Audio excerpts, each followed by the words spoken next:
You ask Tiger to solve. This deals with linear equations with one unknown. The final result is x equals 7/32. Let's solve it step by step. Group all constants on the right side of the equation. Add 7/4 to both sides. Combine the fractions. Combine the numerators. Reduce the zero numerator. Simplify the arithmetic.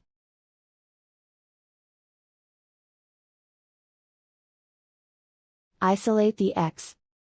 Divide both sides by 8.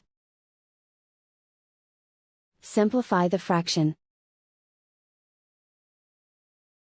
Simplify the arithmetic.